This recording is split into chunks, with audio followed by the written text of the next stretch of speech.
लगभग 10 दिन के ब्रेक के बाद ईरान जब दोबारा जंग में उतरा है तो अब की बार ईरान की स्ट्रेटजी बहुत मुख्तलिफ थी। ऐसी स्ट्रेटजी जिसने अमेरिकी सदर ट्रंप को भी मजबूर कर दिया कि अब शायद बहुत तवील अरसे तक इस जंग को नहीं खींचा जा सकता और ये जंग जितनी तवील होती जाएगी अब ज्यादा नुकसान अमेरिका को उठाना पड़ेगा। ये नुकसान अगर बराह रास्त ना भी हुआ तो अमेरिका पर ऐसा प्रेशर आ जाएगा जिससे शायद अमेरिका के मिड टर्म इलेक्शन से पहले अमेरिकी सदर डोनाल्ड ट्रंप निकल ही ना पाए। सबसे बुनियादी मसला खारक जजीरे का है। अमेरिकी सदर डोनाल्ड ट्रंप खारक जजीरे पर अपने कब्जे की धमकियां तो बार बार देते हैं लेकिन अमली तौर पर ऐसा कोई कदम नहीं उठाया और अब एक बार फिर मामला इसी खारक जजीरे पर आ गया है। अमेरिकी सदर डोनाल्ड ट्रंप की इस धमकी पर ईरान की वजारत खारजा के तर्जुमान इस्माइल बकाई ने सदर ट्रंप की खारक जजीरे पर कब्जे की धमकी पर रद्दअमल देते हुए कहा कि उन्हें इसके नताइज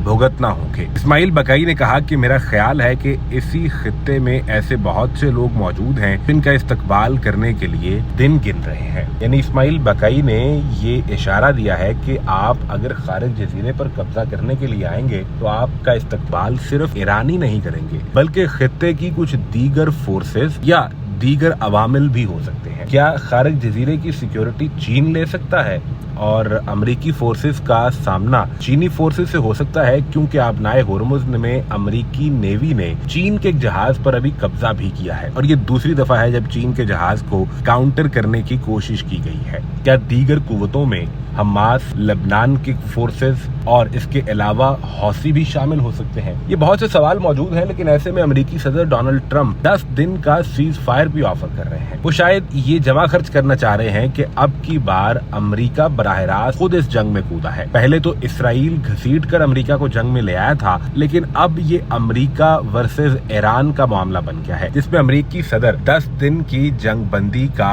खुद से एक प्रपोजल टेबल पर रख रहे हैं। शायद वो ये समझ गए हैं कि ईरान जितनी तेजी से अरब ममालिक के अंदरूनी सिविलियन इंफ्रास्ट्रक्चर पर हमला कर रहा है इसकी उम्मीद अमेरिकी सदर को नहीं थी। ईरान के सिविलियन इंफ्रास्ट्रक्चर पर किए जाने वाले हमले के नतीजे में ईरान ने वाजे किया था कि हम भी सिविलियन इंफ्रास्ट्रक्चर पर हमला करके ही जवाब देंगे और ऐसे में अब अमेरिका को ये भी नजर आने लगा है कि अभी हाल ही में उनके 2 फौजी भी हलाक हुए तो यहाँ से बॉडी बैग्स की तादाद अगर बढ़ी तो अमेरिकी सदर के लिए अपने मुल्क में होने वाले मिड टर्म इंतखाबात इंतहाई मुश्किल सूरत इख्तियार कर जाएंगे।